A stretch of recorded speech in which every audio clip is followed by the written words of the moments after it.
নমস্কার বন্ধুরা, ইন্দ্রাণীস কিচেনের আজকের ভিডিও পুঁইশাক পাতা ভর্তা রেসিপি। অনেক রকম পুঁইশাকের রেসিপি হয়তো বানিয়ে খেয়েছেন, একবার হলেও পুঁইশাক পাতার এই ভর্তা রেসিপিটা ট্রাই করে দেখুন। দারুণ সুস্বাদু খেতে হয় গরম গরম ভাতের সাথে, আর কোনো কিছুরই প্রয়োজন হয় না। পুঁইশাক পাতা ভর্তা রেসিপি একদম অল্প সময়ে আর অল্প উপকরণ দিয়ে বানিয়ে নেওয়া যায়।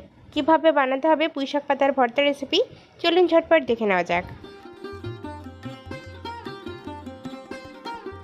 পুঁইশাক পাতার ভর্তা রেসিপি বানানোর জন্য আমি এখানে বেশ কিছুটা কচি পুঁইশাক পাতা নিয়েছি। এই পাতাটা যতটা প্রয়োজন মনে হবে ততটাই নেবেন। পুঁইশাক পাতার ভর্তা বানানোর পরে কিন্তু একদম অল্প পরিমাণ হয়ে যায়, তার জন্য কিন্তু একটু বেশি করে এখানে নিয়ে নেবেন। আর পাতাটা যত কচি হবে ততটাই কিন্তু ভালো হবে। তো বন্ধুরা দেখুন, আমি এখানে একদম কচি পাতা নিয়েছি আর পাতাগুলো খুব পরিষ্কার জল দিয়ে প্রথমেই ধুয়ে নিয়েছি।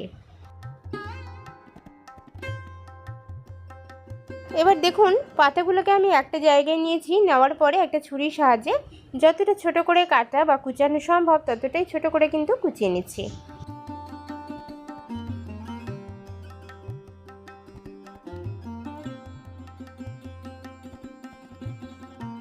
পুঁইশাকের পাতাগুলোকে কুচিয়ে নেওয়ার পরে কিন্তু ধোয়ার আর কোনো প্রয়োজন নেই।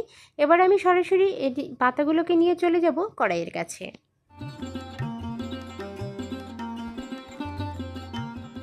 এবার আমি পুঁইশাকের পাতাগুলোকে ভাপিয়ে নেব। তো তার জন্য আমি কড়াইয়ের মধ্যে দিয়ে দিয়েছি, আর কড়াইতে দেওয়ার পরে এখনও কিন্তু গ্যাসের ফ্লেমটাকে আমি অন করিনি। অফ অবস্থাতেই, গ্যাসের ফ্লেমটা অফ অবস্থাতেই আমি পাতাগুলোকে দিয়ে দিলাম। দেওয়ার পরে এর মধ্যে আমি সামান্য একটু জল দিয়ে দিচ্ছি। পাতাগুলো ভাপানোর জন্য যতটা জল প্রয়োজন হবে ততটা কিন্তু দিতে হবে।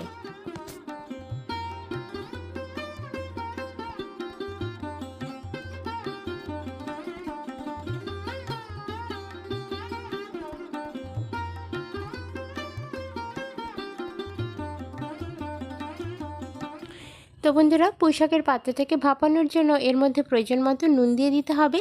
নুনটা দিলে পুঁইশাকের পাতাটা যেমন নুনের পরিমাণটা সঠিক মাত্রায় বজায় থাকবে, একই সাথে কিন্তু পুঁইশাকের পাতাতে অনেক সময় পোকামাকড় থাকে, সেই জীবাণুটাও কিন্তু মরে যাবে। তো নুনটা দিয়ে দেওয়ার পরে হালকা হাতে একটু নাড়াচাড়া করে নিলাম। এবার আমি ঢাকনা চাপা দিয়ে দিচ্ছি মোটামুটি 3 থেকে 4 মিনিটের জন্য। গ্যাসের ফ্লেমটাকে লো করে দেব, যাতে করে পুঁইশাকের পাতাটা খুব সুন্দরভাবে ভাপানো হয়।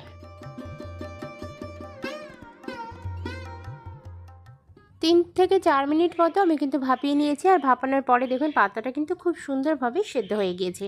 পাতাটা সেদ্ধ হতে খুব বেশি সময় লাগবে না। তো এই পর্যায়ে এসে গ্যাসের ফ্লেমটাকে বন্ধ করে দিলাম।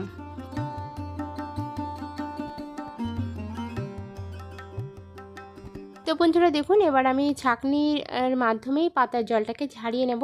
তো একটা বাটি নিয়েছি, বাটির উপরে একটা বড় ছাঁকনি বসিয়ে দিয়েছি, ছাঁকনির মধ্যে পাতাটাকে দিয়ে দিচ্ছি।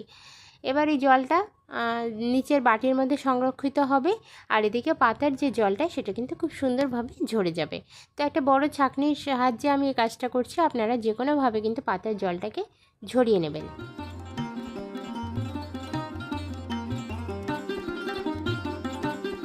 তো বন্ধুরা, এবার আমি ওভেনে একটা কড়াই বসিয়ে দিয়েছি, আর কড়াইটা খুব ভালোভাবে গরম করে নেব।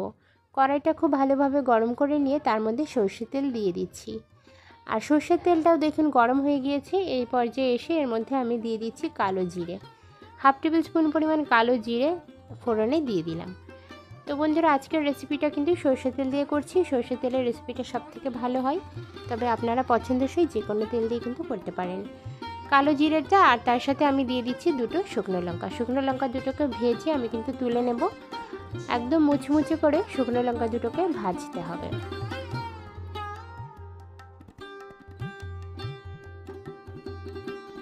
শুকনো লঙ্কা দুটো তুলে আলাদা একটা জায়গায় আমি রেখে দিচ্ছি, এটাকে আমি পরে ব্যবহার করব তার জন্য।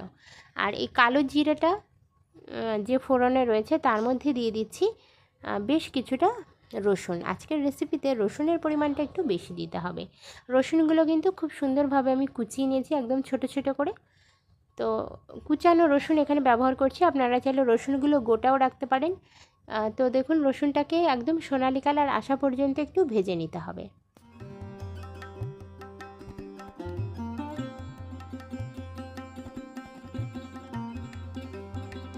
রসুনটা খুব বেশি ভাজবো না, হালকা একটু সোনালি কালার চলে আসার পরেই এর মধ্যে আমি পেঁয়াজ অ্যাড করে দিচ্ছি।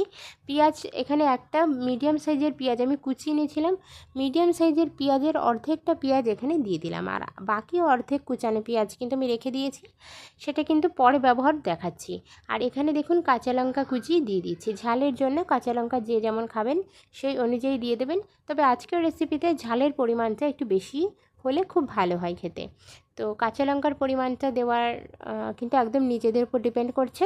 কাঁচা লঙ্কাটা দেওয়ার পরে খুব ভালোভাবে রসুন, পেঁয়াজ আর কাঁচা লঙ্কাটাকে ভেজে নিচ্ছি।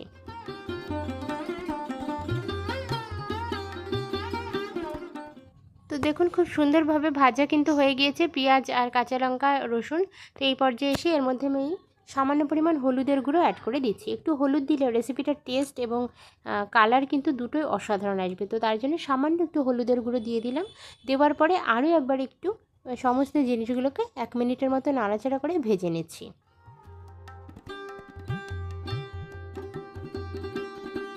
কিছু খুব ভালোভাবে ভাজা হয়ে যাওয়ার পরে এর মধ্যে আমি জল ঝরানো যে পুঁইশাকের পাতা সেটা কিন্তু দিয়ে দিচ্ছি। আর এখানে দেখুন পাতাটা কতটুকু হয়ে গেছে, একদম একটুখানি। তো এইটুকু পরিমাণ দিয়ে কিন্তু পরিবারের 2 থেকে 3 জন সদস্যের জন্য খুব ভালোভাবে হয়ে যাবে। তবে আপনারা নিজেদের প্রয়োজন মতো এখানে পুঁইশাকের পাতাটা কিন্তু বাড়িয়ে দিতে পারেন। এবার বন্ধুরা পুঁইশাকের পাতাটাকে দেওয়ার পরে খুব সুন্দরভাবে পেঁয়াজ, কাঁচা লঙ্কা, রসুনের সাথে পুঁইশাকের পাতাটাকে ভেজে নিতে হবে। আর ভাজার সময় একটা খুন্তির সাহায্যে একটু চেপে চেপে পাতাগুলোকে মিশিয়ে দেওয়ার চেষ্টা করতে হবে।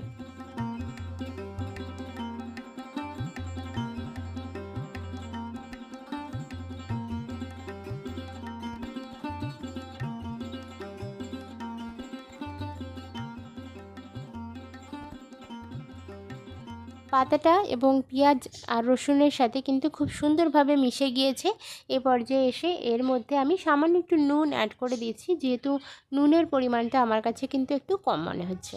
তো নুনটা দেওয়ার পরে আরও একবার খুব ভালোভাবে মিশিয়ে নিতে হবে। বন্ধুরা নুন দেওয়ার পরে হালকা হাতে নাড়াচাড়া করে মিশিয়ে নিয়ে আমি একটা প্লেটে নামিয়ে নিয়েছিলাম।